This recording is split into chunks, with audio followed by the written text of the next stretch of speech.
Hello everybody and welcome to my presentation on Chapter 28, Revolutions in National States in the Atlantic World. My presentation is more specifically going to focus on popular sovereignty and political upheaval. First, we'll look at what popular sovereignty means. It is the notion that political authority resides not in kings, but rather in the people who make up a society. During the 18th century, in both North America and Europe, revolutions took place that would forever change the world's view of government. These revolutionists sought to create governments that would focus their attention on the needs of the common people, rather than nobles. Colonists in North America fought to free themselves of overseas British control, while revolutionists in France fought to overthrow a corrupt monarchy. We will discuss these revolutions in more detail later on in the presentation. During the late 17th century and early 18th century, a cultural movement of intellectuals took place in Europe. It became known as the Enlightenment, and it brought forth new ways of thinking that focused on liberty and using science and reasoning. During this movement, religious thinking was mostly abandoned in favor of using more rational analysis to understand the physical world. There were several figures in the Enlightenment who helped bring forth revolutionary new ways of thinking. I will now briefly describe some of the key figures and their contributions to this intellectual movement. John Locke was an English philosopher who worked to discover natural laws of politics.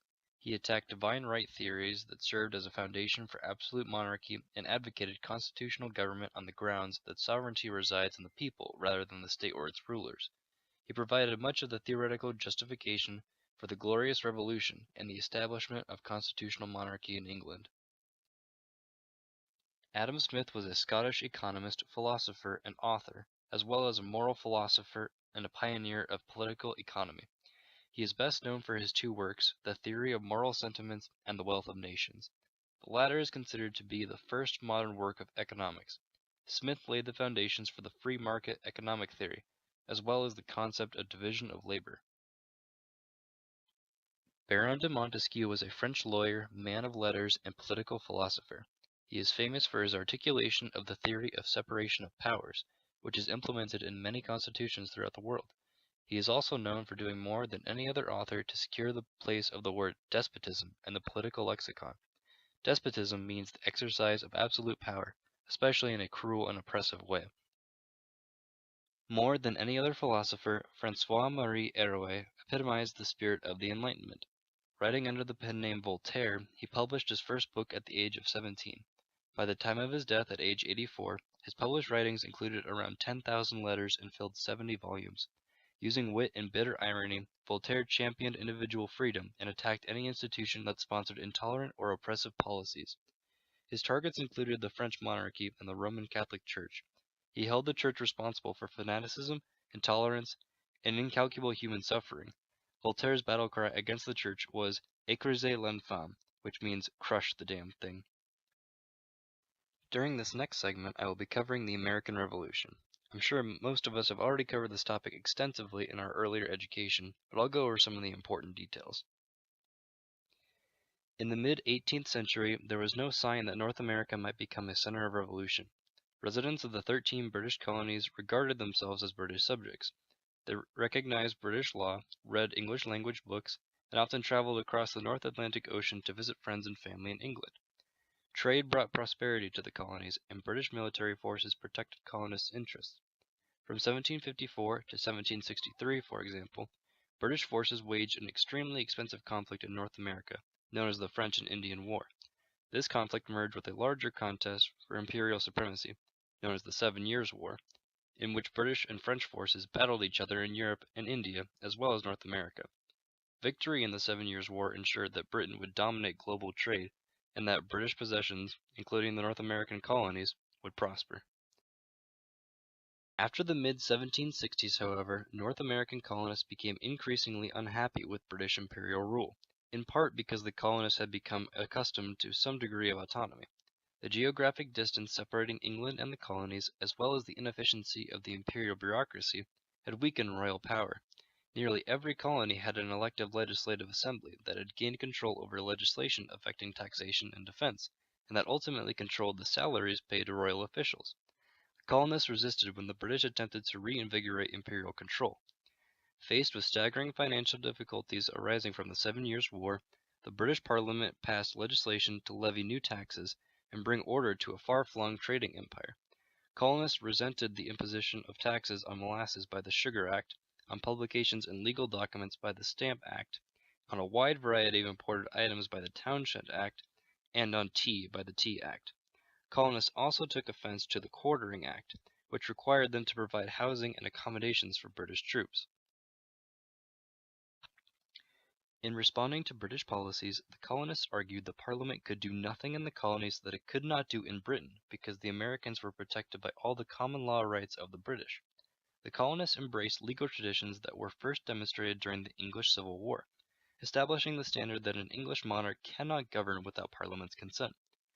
This concept was legally enshrined in the Bill of Rights, which established, among other rights, that the consent of Parliament is required for the implementation of any new taxes. Thus, the colonists responded to new parliamentary levies with the slogan, "No taxation without representation." They boycotted British products, physically attacked British officials, and mounted protests such as the Boston Tea Party, in which colonists dumped a cargo of tea into the Boston harbor, rather than pay duties under the Tea Act. They also organized the Continental Congress, which coordinated the colony's resistance to British policies. By 1775, tensions were so high that British troops and a colonial militia skirmished at the village of Lexington, near Boston. This started the War of American Independence. As I'm sure most of us know, July 4th, 1776 marked the day the Continental Congress adopted the document that would become known as the Declaration of Independence. It drew deep inspiration from Enlightenment political thought in justifying the colony's quest for independence. The document asserted that all men are created equal, that they are endowed by their Creator with certain unalienable rights, that among these are life, liberty, and the pursuit of happiness. It echoed John Locke's contractual theory of government in arguing that individuals establish governments to secure those rights, and in holding that governments derive their power and authority from the consent of the governed. The document also stated that when any government infringes upon individuals' rights, it is the right of the people to alter or abolish it, and to institute new government. The Declaration of Independence presented a long list of specific abuses charged to the British Crown, and concluded by proclaiming the colonies free and independent states, with full power to levy war, conclude peace, contract alliances, establish commerce, and to do all other acts and things which independent states may have right to do. Declaring independence was easy. Making it a reality was a much more difficult task. At the start of the war, the British held serious military advantages over the colonists. However, under the leadership of General George Washington, and with the financial and military aid of several European powers who wished to see a British defeat, the colonists proved victorious. Having gained their independence, leaders of the fledgling republic organized a state that reflected Enlightenment principles. In 1787, a constitutional convention drafted the blueprint for a new system of government, the Constitution of the United States, which emphasized the rights of individuals. American leaders based the federal government on popular sovereignty, and they agreed to follow this written constitution that guaranteed individual liberties such as freedom of speech, of the press, and of religion. They did not grant political and legal equality to all inhabitants of the newly independent land. They accorded full rights only to men of property, withholding them from landless men, women, slaves, and indigenous peoples. However, as we now know, these groups fought and earned their rights over time. With the extension of civil rights, American society broadened the implications of the Enlightenment values of freedom and equality, as well as popular sovereignty. A few years after the American Revolution ended, a new one began in Europe, one that was much more radical than its American counterpart. This revolution sought to completely rid itself of what it referred to as the Old Order. In this next segment, I will be discussing the French Revolution. Serious financial problems put France on the road to revolution. In the 1780s, approximately half of the French royal government's revenue went to pay off war debts, some of them arising from French support for colonists in the War of American Independence, and an additional quarter went to French armed forces. King Louis XVI was unable to raise more revenue from the overburdened peasantry, so he sought to increase taxes on the French nobility, which had long been exempt from many levies. Aristocrats protested that effort and forced Louis to summon the Estates General, an assembly that represented the entire French population through groups known as estates. In the Ancien regime, there were three estates, or political classes.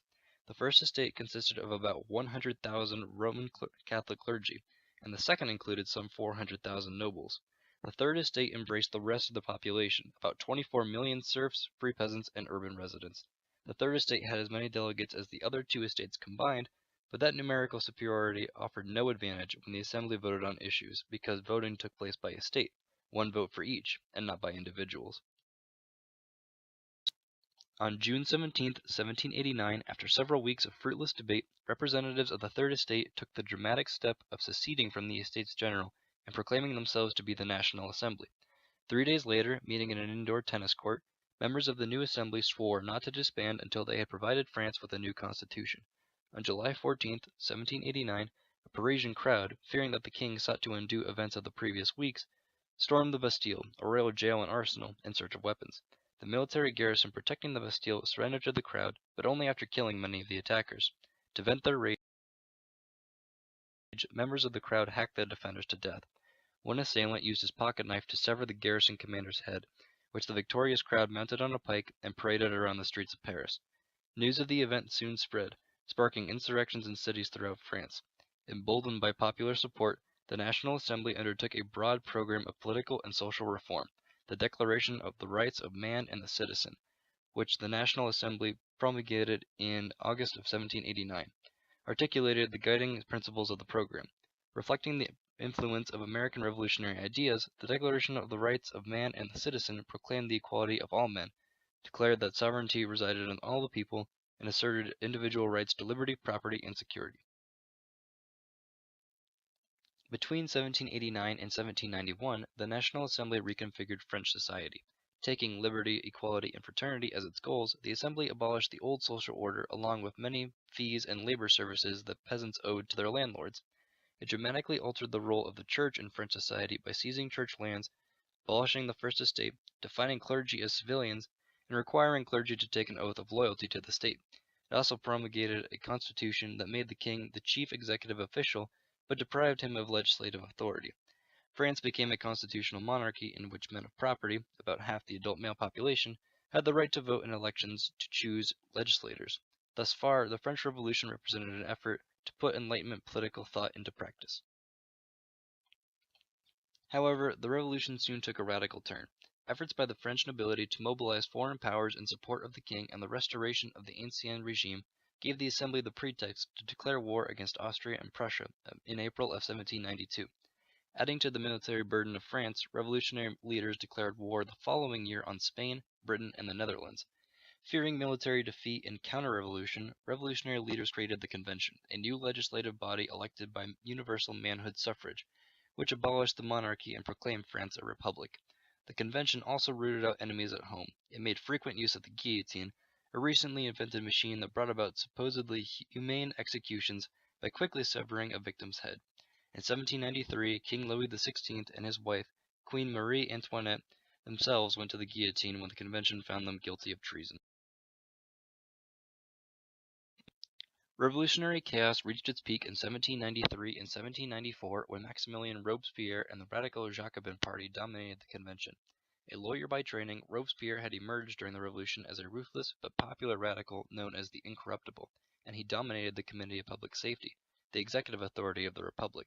The Jacobins believed passionately that France needed complete restructuring, and they unleashed a campaign of terror to promote their revolutionary agenda. They sought to eliminate the influence of Christianity in French society by closing churches and forcing priests to take wives. They promoted a new cult of reason as a secular alternative to Christianity. They reorganized the calendar, keeping months of 30 days but replacing 7-day weeks with 10-day units that recognized no day of religious observance. The Jacobins also proclaimed the inauguration of a new historical era with the year 1, which began with the declaration of the First Republic on the 22nd of September of 1792. They encouraged citizens to display their revolutionary zeal by wearing working-class clothes. They granted increased rights to women by permitting them to inherit property and divorce their husbands, although they did not allow women to vote or participate in political affairs. The Jacobins also made frequent use of the guillotine. Between the summer of 1793 and the summer of 1794, they executed about 40,000 people and imprisoned 300,000 suspected enemies of the revolution. Even the feminist Olympe de Gouges was a victim of the Jacobins, who did not appreciate her efforts to extend the rights of freedom and equality to women. Many victims of this reign of terror were fellow radicals who fell out of favor with Robespierre and the Jacobins. The instability of revolutionary leadership eventually undermined confidence in the regime itself. In July of 1794, the Convention arrested Robespierre and his allies, convicted them of tyranny, and sent them to the guillotine. A group of conservative men of property then seized power and ruled France under a new institution known as the Directory. Though more pragmatic than previous revolutionary leaders, members of the Directory were unable to resolve the economic and military problems that plagued revolutionary France. In seeking a middle way between the ancien regime and radical revolution, they lurched from one policy to another, and the Directory faced constant challenges to its authority. It came to an end in November of 1799 when a young general named Napoleon Bonaparte staged a coup d'etat and seized power. And this concludes my project. Thanks for watching.